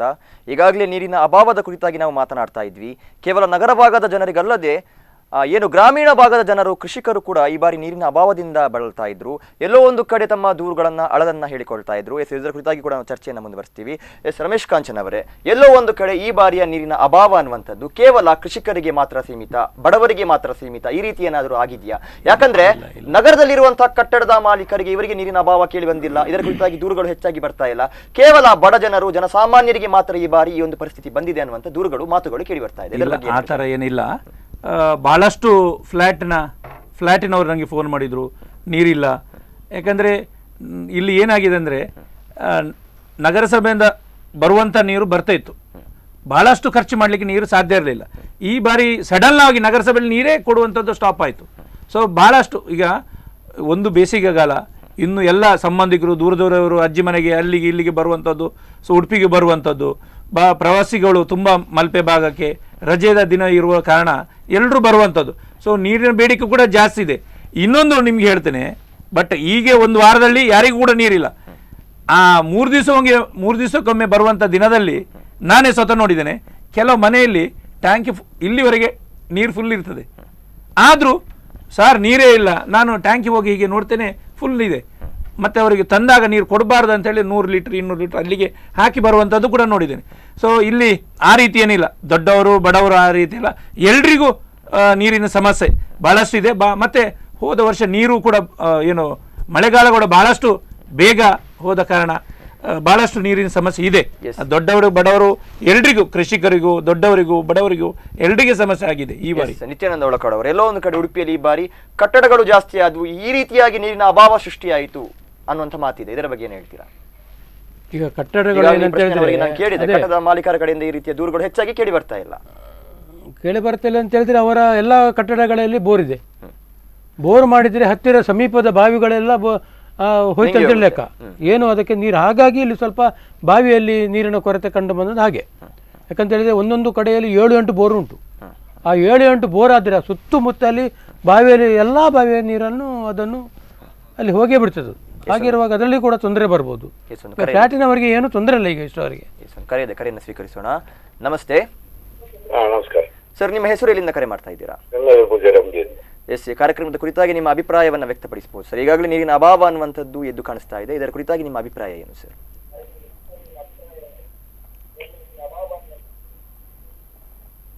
ಅಲ್ಲ ಸರ್, ಇಷ್ಟರವರೆಗೆ ಇಷ್ಟು ಒತ್ತಡದಿಂದ ಬರ್ತಾ ಇದೆ. ಅಂತರ್ಜಲ ಕಡಿಮೆ ಆಗಿದೆ ದಕ್ಷಿಣ ಜಿಲ್ಲೆಯಲ್ಲಿ, ಉಡುಪಿ ಜಿಲ್ಲೆಯಲ್ಲಿ. ಉದ್ಯೋಗ ಖಾತ್ರಿಯಲ್ಲಿ ಹಣ ಬರ್ತದೆ ಕೇಂದ್ರ ಸರ್ಕಾರದಿಂದ ಅವತ್ತಿನಲ್ಲೂ. ಇದಕ್ಕೆ ಪೂರ್ತಿ ಹಣ ಕೊಡುವುದಿಲ್ಲ, ಅರ್ಧಂಪರ್ಧ ಹಣ ಕೊಡ್ತಾರೆ. ಒಂದು 29,000 30,000 ಕೊಡ್ತಾರೆ. ನೀವು ಈ ಒಂದು ಸಣ್ಣ ಮನೆಗಾಗಿ ಕೆರೆಯನ್ನು ತೋಡಿ ಅಂತ. ಹೀಗೆ ಪ್ರತಿ ಮನೆಯವರು ಫುಲ್ಲು ಕೇಂದ್ರ ಸರ್ಕಾರ ಹಣ ಕೊಟ್ರೆ ನೋಡಿದ್ರೆ ಅದರಲ್ಲಿ ಇಂಗ್ಲಿಷಕ್ಕೆ ನೀರಾಗ್ತದೆ ಪ್ರತಿ ಜಾಗದಲ್ಲಿ. ಒಂದು 40 ವರ್ಷಕ್ಕಂತ ಮುಂಚೆ ಒಂದು ಹಳ್ಳಿಯ ಏರಿಯಾದಲ್ಲಿ ಒಂದು ಹಳ್ಳ ಅಂತಂದು, ಈ ಹಳ್ಳದಲ್ಲಿ ನೀರು ನಿಂತ ಇತ್ತು, ಈಗ ನಿಲ್ಲುವುದಿಲ್ಲ. ಎಲ್ಲಾ ಕಡೆ ಮನೆ ಆಗಿದೆ. ಈ ಮಳೆಗಾಲದಲ್ಲಿ ಬಂತ ನೀರು ಎಲ್ಲಾ ಕಡೆ ಸೇರ್ತದೆ, ನಿಲ್ಲಕ್ಕೆ ಜಾಗ ಇಲ್ಲ. ಇದನ್ನು ಸರ್ಕಾರ ಮಾಡುವುದಿಲ್ಲ. ಏನಂತ ಅಂದ್ರೆ ಅಧಿಕಾರಿಗಳಿಗೆ ಗೊತ್ತಿಲ್ಲ. ASI ಆಫೀಸನವರು ಅವರಿಗೆ ವಿಷಯ ಗೊತ್ತು, ಗ್ರಾಮಾಂತರದ್ದು ಏನಂತ ಅದನ್ನು ರಾಜಕೀಯವರು ಕೇಳ್ತಾರೆ, ಇವರಿಗೂ ವಿಷಯ ಗೊತ್ತಿಲ್ಲ. ಅದೇ ಈ ಕೆರೆಗಳು ಇದೆಲ್ಲ ನಿರ್ಜನ ನೋಡಿ ಏನೇನಾಗ್ತಾ ಇದೆ, ಅದನ್ನು ರಿಪೇರಿ ಇಲ್ಲ. ಟೋಟಲ್ ಹೇಳುವುದಾದ್ರೆ ಈ ನಗರಸಭೆಯಲ್ಲಿ ಸದಸ್ಯರು ಮುಖ್ಯ, ಅಧಿಕಾರಿಗಳು ಎಲ್ಲರಿಗೂ ಒಂದು ಆ ಜಿಲ್ಲೆಯ ಒಂದು ನೀರು ಬೇಕು, ಪ್ರತಿಯೊಂದು ಬೇಕು ಒಂದು ಮನಸ್ಸಿದ್ದರೆ ಎಲ್ಲವೂ ಸರಿ ಆಗ್ತದೆ. ಏನು ಮಾಡ್ಲಿಕ್ಕಿಲ್ಲ, ಪ್ರತಿ ಒಂದು ಅವರಿಗೆ ಮನಸ್ಸು ಬೇಕು. ಖಾಲಿ ಸಂಬಳ ಅಲ್ಲ, 10 ಗಂಟೆಯಿಂದ 5 ಗಂಟೆಯ ತನಕ ನಾನು ನಿಲ್ಲುವುದಲ್ಲ, ಜನಗಳ ಮೇಲೂ ಇದು ಬೇಕು. ಖಾಲಿ ಅವನ ಹೆಂಡತಿ ಮಕ್ಕಳನ್ನಲ್ಲ, ಜನಗಳು ಬೇಕು ಅಂತ. ಜನಗಳಿಂದ ಸಂಬಳ ತೆಗೆಯುವುದು ಅವನು 50,000 30,000 ಎಷ್ಟಾದ್ರು ಇವರ ತೆರಿಗೆಯಿಂದ ಸರ್ಕಾರ ಅವನಿಗೆ ಸಂಬಳ ಕೊಡುವುದಂತ ಅವನ ಸಲಹೆಯಲ್ಲಿ ಬೇಕು. ರಾಜಕೀಯದವರಿಗೂ ಬೇಕು.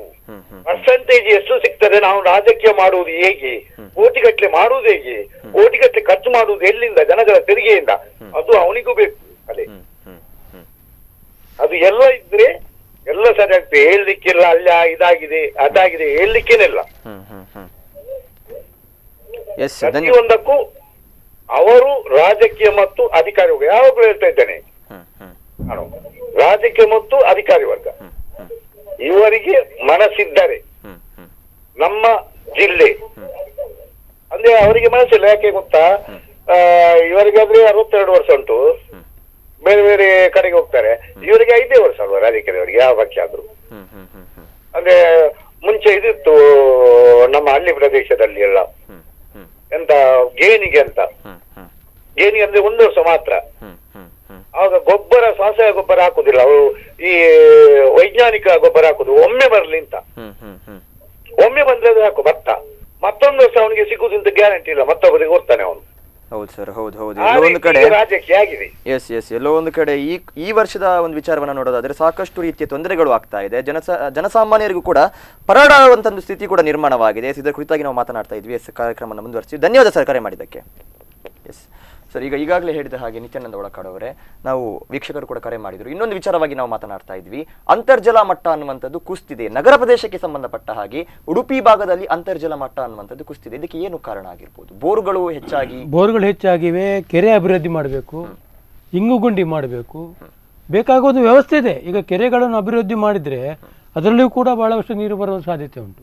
ಈಗ ನೋಡಿ, ಇಲ್ಲಿ ನಾಯರ್ ಕೆರೆ, ತಾವರೆ ಕೆರೆ ಮತ್ತೆ ಅಂಬಲ್ಪಾಡಿ ದೇವ, ಅಲ್ಲಿ ಬೇಕಾದಷ್ಟು ಕೆರೆಗಳಿವೆ. ಈಗ ಇವರು ಹೇಳಿದ ಪ್ರಕಾರ ನಾವು ನಗರ ಪ್ರಾಧಿಕಾರದಿಂದ ಬಹಳಷ್ಟು ಹಣ ಡೆಡ್ ಆಗಿತ್ತು. ಇದೇ ಪ್ರಮೋದ್ ಮಧುರು ಅದನ್ನು ಕೆರೆ ಅಭಿವೃದ್ಧಿ ಸುಂಕ ಅಂತ ಹೇಳಿ ಅದು ವಸೂಲು ಮಾಡಿದ ಹಣ ಅದನ್ನು ಕೆರೆಯನ್ನೇ ಡೆವಲಪ್ಮೆಂಟ್ ಮಾಡಬೇಕು ಅಂತ ಸರ್ಕಾರದ ವಿಶೇಷವಾದ ಏನು ಒಂದು ಆದೇಶವನ್ನು ಮಾಡಿ ನಾನು ಕೂಡ ಟೌನ್ ಪ್ಲಾನಿಂಗ್ ಪ್ರಾಧಿಕಾರ ಸದಸ್ಯನಾಗಿದ್ದೆ. ಇದೇ ನಮ್ಮ ಕೊಳಂಬೆ ಅಭಿವೃದ್ಧಿ ಪಾರ್ಕ್ ಅಂತ ಹೇಳಿದೆ, ಅಲ್ಲಿ ಒಂದು ಕೆರೆಯನ್ನು ಈಗ ಡೆವಲಪ್ ಆಗ್ತಾ ಇದೆ, 25 ಲಕ್ಷ ರೂಪಾಯಿ ಇಟ್ಟು. ಪರ್ಕಲದಲ್ಲಿ ಒಂದು ಹಾಗೆ 43 ಕೆರೆಯನ್ನು ನಾವು ಡೆವಲಪ್ ಮಾಡಿದೆ. ನೀವು ಹೇಳಿದಾಗೆ ಅಂತರ್ಜಲ ಕುಸಿದಿದೆ. ಯಾರಿಗೆ ಕಾಡು ಬೇಡ, ಎಲ್ಲ ಕಾಡನ್ನು ನಾಶ ಮಾಡಿ ಎಲ್ಲೊಂದು ಕಡೆ ಕೊಳವೆ ಬಾವಿಗಳ ಸಂಖ್ಯೆ ಜಾಸ್ತಿಯಾಗಿ ಅಂತರ್ಜಲ ಕುಸಿದಿದೆಯಾ ಅನ್ನುವಂತ ಮಾತಿದೆ. ಅದು ಕೂಡ ಸ್ವಲ್ಪ ಮಟ್ಟಿಗೆ ಇರಬಹುದು. ಇದರ ಕುರಿತಾಗಿ ನಿಯಮಗಳು ಏನು ಇಲ್ವಾ ಹಾಗಾದ್ರೆ? ಇಲ್ಲ, ಅದು ಒಂದು ಸಂದರ್ಭದಲ್ಲಿ ಅದಕ್ಕೆ ಬೋರ್ವೆಲ್ ತೆಗಿಬಾರದು ಅಂತೇಳಿ ಕೋರ್ಟ್ ಆದೇಶ ಇತ್ತು. ಅದು ಅದರ ಬಗ್ಗೆ ಫೈಟ್ ಮಾಡಿ ಮೊನ್ನೆ ಇತ್ತೀಚೆಗೆ ಒಂದು 3-4 ತಿಂಗಳ ಹಿಂದೆ ಆ ಆದೇಶ ರದ್ದಾಗಿ ಈಗ ಕೊಡ್ಬೋದು ಅಂತೇಳಿ ಕೋರ್ಟ್ ಆದೇಶ ಮಾಡಿದೆ. ಸೊ ಆ ಪ್ರಕಾರ ಈಗ ಬೋರ್ವೆಲ್ ಮಾಡಲಿಕ್ಕೆ ಅವಕಾಶ ಕೊಡ್ತಾ ಇದ್ದಾರೆ. ಬಟ್ ಅದರಿಂದ ಕೂಡ ಇರ್ಬೋದು, ಅದರ ಬಗ್ಗೆ ತುಂಬ ಗೊತ್ತಿಲ್ಲ. ಬಟ್ ಮರ ಇದೆ, ಕಾಡು ಇದೆ, ಇದೆಲ್ಲ ನಾಶ ಆಗಿ ಈಗ ನಾವು ಬಿಲ್ಡಿಂಗ್ ಕಟ್ಟುವಂಥದ್ದು ನೋಡ್ತಾ ಇದ್ದೇವೆ. ಹಾಗಾಗಿ ಅಂತರ್ಜಲ ಸ್ವಲ್ಪ ಮಟ್ಟಿಗೆ ಕುಸಿದಿದೆ. ಅವರು ಹಿರಿಯರೊಬ್ಬರು ಹೇಳಿದರು, ನಾವು ಮಳೆ ನೀರನ್ನು ಇಂಗುವಂಥದ್ದು ಕಾರ್ಯಕ್ರಮದಲ್ಲಿ ನಾವು ವಿಫಲರಾಗಿದ್ದೇವೆ. ಮತ್ತು ಎಲ್ಲ ಕಡೆ ಕಾಂಕ್ರೀಟ್ ರೋಡು, ಕಾಂಕ್ರೀಟ್ ಚರಂಡಿ, ಸೊ ಇದೆಲ್ಲ ಡೈರೆಕ್ಟ್ ಆಗಿ ಸೀದಾ ಸಮುದ್ರಕ್ಕೆ ಹೋಗುವಂಥದ್ದು. ಈ ಅಂತರ್ಜಲ ಕುಸಿದು ಬಾವಿಗೆಲ್ಲ ಹೋಗಬೇಕಾಗಿದೆ. ಸೊ ಅದೆಲ್ಲ ಇಲ್ಲ. ಸೊ ಅದು ಸ್ವಲ್ಪ ಮಟ್ಟಿಗೆ ಹೌದು, ಇಲ್ಲ ಅಂತ ಹೇಳಲಿಕ್ಕೆ ಅಲ್ಲ. ಸೊ ಇದರ ಬಗ್ಗೆ ಜನರೇ ಎಚ್ಚೆತ್ತುಕೊಳ್ಬೇಕು. ಈಗ ಮಳೆಗೆ ಭಾಳಷ್ಟು 3-4 ತಿಂಗಳು ಮಳೆ ಬರ್ತದೆ. ಸೊ ಆ ನೀರನ್ನು ನಾವು ಸ್ವಲ್ಪ ಮಟ್ಟಿಗೆ ಶೇಖರಣೆ ಮಾಡುವಂಥದ್ದು, ಅಥವಾ ಇಲ್ಲಿ ಕೊಳಂಬೆಯಲ್ಲಿ ಒಂದು ಮನೆಯಲ್ಲಿ ಮಾಡಿದ್ದಾರೆ, ಅವರು ಎಷ್ಟೇ ಮಳೆ ಬರಲಿ ಎಲ್ಲ ಮಳೆ ನೀರನ್ನು ಡೈರೆಕ್ಟ್ ಬಾವಿಗೆ ಬಿಡುವಂಥ ವ್ಯವಸ್ಥೆಯನ್ನು ಮಾಡಿದ್ದಾರೆ. ಕೆಲವರೆಲ್ಲ ಮಾಡ್ತಾರೆ. ಸೊ ಇದನ್ನು ಸಂಪೂರ್ಣವಾಗಿ ಉಪಯೋಗಿಸ್ಕೊಳ್ಬೇಕು ಜನ. ಹಾಗೆ ಮಾಡಿದರೆ ಸ್ವಲ್ಪ ಮಟ್ಟಿಗೆ ಒಳ್ಳೆಯದಾಗ್ಬೋದು ಅಂತ ನನ್ನ ಅಭಿಪ್ರಾಯ. ನಿತ್ಯಾನಂದ ಒಳಕಡ್ ಅವ್ರು ಏನು ಹೇಳ್ತೀರಾ? ಈ ಕೊಳವೆ ಬಾವಿ ಅನ್ನುವಂಥದ್ದು ಇದಕ್ಕೆ ಕಡಿವಾಣ ಇಲ್ಲ, ಈಗಾಗಲೇ ಹೇಳಿರುವಂಥ ಒಂದು ಮಾತು. ಸೊ ಇದರಿಂದಾಗಿ ಅಂತರ್ಜಲ ಕುಸಿತಾ ಇದೆ ಅನ್ನುವಂಥ ದೂರುಗಳು ಸಹ ಇದೆ. ಸೊ ನಗರ ಪ್ರದೇಶಕ್ಕೆ ಸಂಬಂಧಪಟ್ಟ ಹಾಗೆ ನೋಡೋದಾದ್ರು ಕೂಡ ಈಗ ಕೊಳವೆ ಬಾವಿ ಕೂಡ ಅದಕ್ಕೆ ಡಿಸ್ಟೆನ್ಸ್ ಇದೆ. ಡಿಸ್ಟೆನ್ಸ್ ಅಲ್ಲಿ ಕೊಳವೆ ಬಾವಿ ತೋಡ್ಬೇಕಂತ ಹೇಳಿದೆ.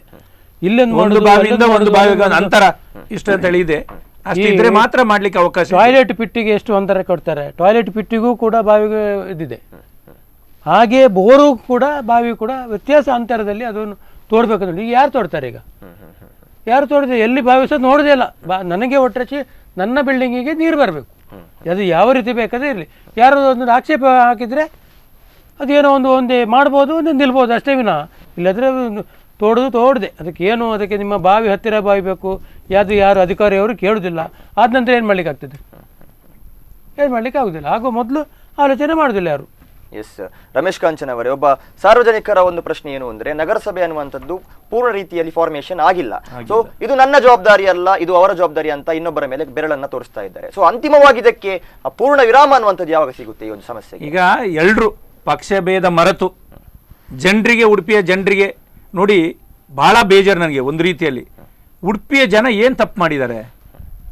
ನೀರಿಗೆ ಹಣ ಕಟ್ತಾರೆ, ಟ್ಯಾಕ್ಸ್ ಕಟ್ತಾರೆ, ಟ್ಯಾಕ್ಸಿನ ಹಣದಿಂದ ಎಲ್ಲರಿಗೆ ಸಂಬಳ ಆಗ್ತದೆ.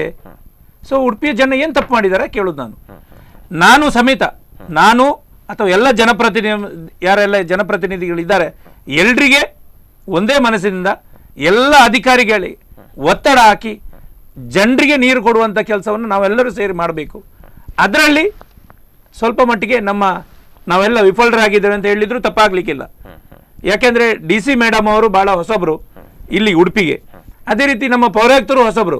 ಬಟ್ ಇಲ್ಲಿ ರಘುಪತಿ ಭಟ್ರು ಹೊಸಬ್ರಲ್ಲ, ನಾನು ಹೊಸಬ್ರಲ್ಲ, ಮಾನ್ಯ ಸಂಸದರು ಹೊಸಬ್ರಲ್ಲ, ಪ್ರಮೋದ್ ಮಧ್ವರಾಜರು ಹೊಸಬ್ರಲ್ಲ, ಯಾರು ಹೊಸಬ್ರು? ನಾವು ಇಲ್ಲಿ ಹುಟ್ಟಿ ಬೆಳೆದವರು. ಸೊ ನಾವೆಲ್ಲರೂ ಸೇರಿ ಉಡುಪಿಯ ಜನರಿಗೆ ಶಾಶ್ವತವಾದ ಒಂದು ಪರಿಹಾರವನ್ನು ಮಾಡಬೇಕಾಗಿದೆ. ಇದರಲ್ಲಿ ನಾವು ಸ್ವಲ್ಪ ಮಟ್ಟಿಗೆ ಹಿಂದೆ ಬಿದ್ದಿದ್ದೇವೆ ಅಂತ ನಾನು ಈ ಬಾರಿ, ಕಳೆದ ಬಾರಿ ನಾವು ಸಮಸ್ಯೆ ಇದ್ದರೂ ನೀರಿದ್ದು ಸಮಸ್ಯೆ ಪ್ರಾಬ್ಲಮ್ ಇದ್ದರೂ ಕೂಡ ನಾವು ಇದನ್ನು ಭಾಳ ಸಮರ್ಥವಾಗಿ ನಿಭಾಯಿಸಿದ್ದೇವೆ. ಭಾಳಷ್ಟು ನೀರು ಕೊಟ್ಟಿದ್ದೇವೆ, ಭಾಳಷ್ಟು ಟ್ಯಾಂಕರಲ್ಲಿ ಕೊಟ್ಟಿದ್ದೇವೆ, ಪ್ರಮೋದ್ ಮೂರ್ ಅವರ ಸ್ವಂತ ಖರ್ಚಿನಿಂದ ಕೊಟ್ಟಿದ್ದಾರೆ. ಅಂತೂ ಉಡುಪಿಯ ಜನರಿಗೆ ಯಾವುದೇ ರೀತಿಯ ತೊಂದರೆ ಆಗಲಿಕ್ಕೆ ನಾವು ಬಿಡಲಿಲ್ಲ. ಬಟ್ ಈ ಬಾರಿ ತೊಂದರೆ ಆಗಿದೆ. ನಿತ್ಯಾನಂದ ಒಳಕಡ್ ಅವರೇ, ಅಂತಿಮವಾಗಿ ನಿಮ್ಮ ಪ್ರಕಾರ ಇದಕ್ಕೊಂದು ಅಂತಿಮವಾದ ಈ ಒಂದು ಸಮಸ್ಯೆಗೆ ಪರಿಹಾರ ಅನ್ನುವಂಥದ್ದು ಏನು? ಯಾವ ಯೋಜನೆಯನ್ನು ತರಬಹುದು? ಅಂತಿಮ ಪರಿಹಾರ ಅಂತ ಹೇಳಿದ್ರೆ ಇವರು ಬೇಕಾಗುವಂಥ 3ನೇ ಸ್ವರ್ಣ ಅಂತ ಯೋಜನೆ ತರಬೇಕು. ಮತ್ತು ಇನ್ನು ವಾರಾಹಿದು ನಾವು ನಂಬಲಿಕ್ಕೆ ಆಗುದಿಲ್ಲ. ಯಾಕಂದ್ರೆ ಇದು ರಾಜಕೀಯದ ಹಿನ್ನೆಲೆಯಲ್ಲಿ ಅದನ್ನು ಕೋಟಿಗಟ್ಟಲೆ ಬಂದಿದೆ, ಅದಕ್ಕೆ ಕೋಟಿಗಟ್ಟಲೆ ನುಂಗಿದ್ದಾರೆ, ಕೋಟಿಗಟ್ಟಲೆ ಹಾಕಿದ್ದಾರೆ. ಅದನ್ನೆಲ್ಲ ನಂಬುವಂಥದ್ದಲ್ಲ. ಈಗ ನಾವು ಮಾಡುವಂಥದ್ದು ಇನ್ನು 3ನೇ ಸ್ವರ್ಣ ಅಂಥದ್ದು. ಈಗ ಇಲ್ಲಿ 1ನೇ ಸ್ವರ್ಣ ಅಂಥದ್ದು ಇದೆ. ನಮ್ಮ ಮಣಿಪಾಲ ಸಮೂಹ ಸಂಸ್ಥೆಗಳಿಗೆ ದಿನಕ್ಕೆ ಸಾವಿರಾರು ಟ್ಯಾಂಕರ್ಗಳ ನೀರು ಹೋಗ್ತಿತ್ತು. ಈಗ ಒಂದೇ ಒಂದು ಟ್ಯಾಂಕರ್ ಹೋಗೋದಿಲ್ಲ. ಯಾಕೆ ಹೋಗೋದಿಲ್ಲ? 1ನೇ ಸ್ವರ್ಣ ಅಂಥದ್ದು ನೀರು ಎಲ್ಲ ಅಲ್ಲಿಗೆ ಹೋಗ್ತದೆ. ಯಾಕೆ ನಮಗೆ ಉಡುಪಿಯವರು ಸತ್ತಿದಾರ? ಉಡುಪಿ ಕೊಡ್ಲಿಕ್ಕೆ ಆಗೋದಿಲ್ವಾ? 1ನೇ ಎಲ್ಲ ಅಲ್ಲಿಗೆ. ನೀರಿನ ಬಿಲ್ಲು ಎಷ್ಟು ಅಂತ ಹೇಳಿಲ್ಲ. ಅವರದೇ ಒಂದು 5-6 ಜನ ಇದ್ದಾರೆ ಅಲ್ಲಿ ಕೆಲಸಕ್ಕೆ, ಅವರದ್ದು ಸಂಬಳ ಅವರು ಕೊಡ್ತಾರೆ. ಇದು 1ನೇ ಅಂಥದ್ದು ಈಗ ಮಣಿಪಾಲಕ್ಕೆ ಉಂಟು ನೋಡಿ. ಮೊದಲು ಅಲ್ಲಿ ಮಣಿಪಾಲಕ್ಕೆ ಹೋಗುವಂಥ ನೀರುಗಳು ಈಗ ಅಲ್ಲಿ 1ನೇ ಅಂತ ಕೊಡದಿದ್ದರೆ ಮಣಿಪಾಲ ಆಸ್ಪತ್ರೆ ಬಂದ್ ಮಾಡಬೇಕು ಅಂಥ ಪರಿಸ್ಥಿತಿ ಈಗಿದೆ. ಈಗ ಮಣಿಪಾಲಕ್ಕೆ ಕೊಡುವಂಥ ಸಂಪೂರ್ಣ ಸ್ಟಾಪ್ ಆಗಿದೆ. ಇನ್ನೊಂದೇನಂತ ಹೇಳಿದರೆ ನೋಡಿ, ಉಡುಪಿ ದಿನದಿಂದ ದಿನ ಡೆವಲಪ್ ಆಗ್ತಾ ಇದೆ. ಭಾಳಷ್ಟು ದೊಡ್ಡ ಮಟ್ಟಿನ ಬಿಲ್ಡಿಂಗ್ಗಳು ಬರ್ತಾ ಇದೆ, ಭಾಳಷ್ಟು ಡೆವಲಪ್ ಆಗ್ತಾ ಇದೆ. ಬೇರೆ ಬೇರೆ ಉಡುಪಿ ಡೆವಲಪ್ ಆಗ್ತಾ ಇದೆ ಟೋಟಲ್ ಆಗಿ. ಆದರೆ ನಮ್ಮ ನೀರಿನ ಸೋರ್ಸ್ ಏನಾಗಿದೆ ಬಜೆ? ಅಲ್ಲಿಗೆ ಎಲ್ಲಿಂದ ಸೋರ್ಸ್ ಬರ್ತದೆ? ಈಗ ಇವರು ಹೇಳಿದರು 1ನೇ ಹಂತ ಅಥವಾ 2ನೇ ಹಂತ 3ನೇ ಹಂತ, ಬಟ್ ಸೋರ್ಸ್ ಎಲ್ಲಿದೆ ಅಲ್ಲಿ? ಆಯಿತು, ಈಗ ವಾರದಿಂದ ಬೇಡ, ಅಲ್ಲಿ ಗೋಲ್ಮಾಲ್ ಆಗಿದೆ ಇರಲಿ, ಬಟ್ ಇಲ್ಲಿಂದ ಹೇಗೆ ಅಂತರ್ಜಲ ಉಡುಪಿಗೆ ನೀರು ತರುವಂಥದ್ದು ಹೇಗೆ? ಸೋರ್ಸ್ ಬೇಕಲ್ಲ. ಸೋರ್ಸ್ ಇಲ್ಲದ್ರೆ ಯಾವ ರೀತಿ ಉಡುಪಿಗೆ ನೀರು ತರುವುದು? ಸೊ ಇದನ್ನೇ ಮನಗೊಂಡು ವಾರದಿಂದ ತರಬೇಕು ಎಂಬ ಉದ್ದೇಶ ಇಟ್ಕೊಂಡು ಅದಕ್ಕೆ ಬೇಕಾದ ವ್ಯವಸ್ಥೆಯನ್ನು ಮಾಡಿದ್ದಾರೆ. ಈಗಿನ ಜನಪ್ರತಿನಿಧಿಗಳು ಯಾರೆಲ್ಲ ಇದ್ದಾರೆ ಇವರೆಲ್ಲ ಸೇರಿ ವಾರದಿಂದಲೇ ಉಡುಪಿಗೆ ನೀರು ತರುವಂಥದ್ದು ಸೂಕ್ತ. 24 ಗಂಟೆ ನೀರು ಕೂಡ ಉಡುಪಿಗೆ ಕೊಡಬಹುದು ಅಂತೇಳಿ ನನ್ನ ಅಭಿಪ್ರಾಯ.